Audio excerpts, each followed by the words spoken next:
cultivated in wild plants and herbs were dried by colonists to make tea. Many of the same nutritious greens were also consumed by the animals colonists kept on their homesteads for dairy.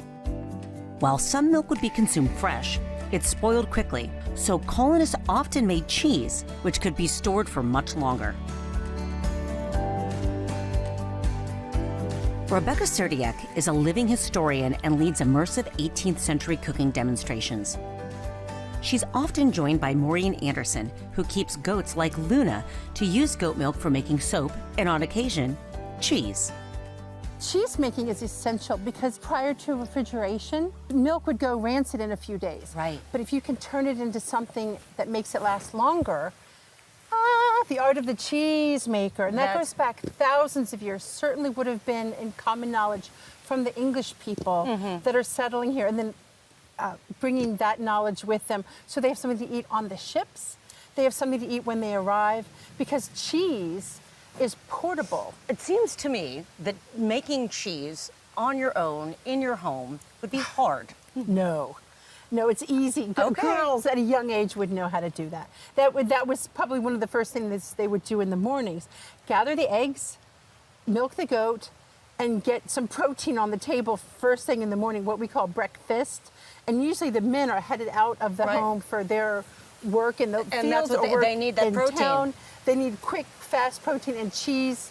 Fresh cheeses can be a quick, fast protein. You can put it in your pocket. Cheese is my absolute favorite thing. If I can carry cheese around with me, that is my snack go-to. So maybe in that respect, I would have fit in very well in the 18th century. Now, I've never milked a goat until now. I've never made cheese from scratch either. So maybe you can help me out, and I would love to learn. Since I love cheese so much, I would love to see how the women of the 17th and 18th century were actually able to do this for their family and for their communities. Dairy goats like Luna typically produce 3 to 4 quarts of milk per day, which would translate to about a pound of cheese. So we've got the milk straight from our goat.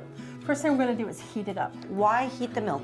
You have to force a chemical change to separate the curds. Let me get this on the fire. How long does it need to be on the fire for? And without a thermometer, how does somebody be able to tell? Once you get to about 160 to 165, you start to see steam coming off the top. And we will see that. And we'll look for that then. Oh, yes.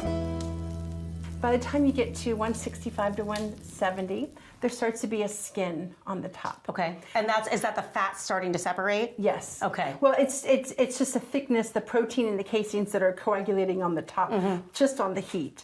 By the time we get to 175 to 185, that skin is the entire top surface of the milk.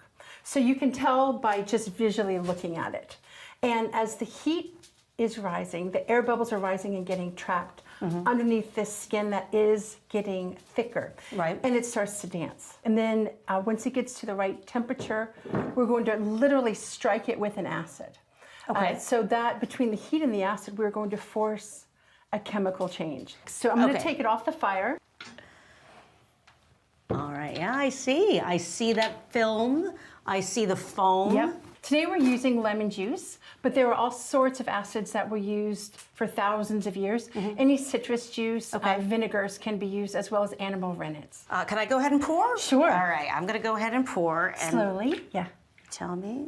Go ahead and pour the whole thing. All right. Well done. All right, I see some bubbling happening. I'm going to stir it a little. That's just going to activate. There we go.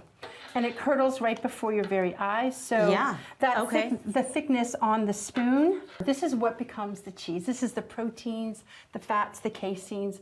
What we want to do now is strain out that liquid and keep the good stuff. Okay, and we do that with what? Today we're going to use a cloth. Okay. They would have used a linen cloth. Today I'm going to use a cotton cloth. So we're going to collect all 4 corners. Okay. So the good stuff is in here, and what's coming out is the whey. Okay. So this is the curd, and that's the whey. Yeah, so that's the watery byproduct. Now, there are good uses for that. Like what? Because nothing would go to waste historically. Of course. So they could put this in bread when they're baking bread. You could put it with marinades for meats, fermenting vegetables. So lots of good uses. Okay, so again, you know, waste not, want not in the 17th and 18th century kitchens. So what I'm going to do, I'm just going to quickly take it outside, and I'm going to hang it on a tripod, and we'll check back on that later. Rebecca lets the cheese drain in the cloth for roughly an hour. Yeah, here we go. The moment we've been waiting for. Yeah, the big reveal. Oh, there's our cheese. All right, now, it smells incredible. It's obviously super fresh, directly from Luna. That's right. But we can doctor it up, right? Is that something that Yes. households would do at the time? Salt is essential. We can also add some herbs. Would you like to add some herbs? Please, and thank you again. What do we got here? Got some fresh sage from the garden. I love sage. I love So all sage. you have to do is just pick off the leaves. Aw, Here you go. thank you. And just gonna rip it up. We can mash it with the back of the spoon. Okay. And we can top it with some honey. I feel like we're gonna taste some history, and I'm ready to taste Yeah. this. So It's exciting and it's delicious. I cannot wait for this.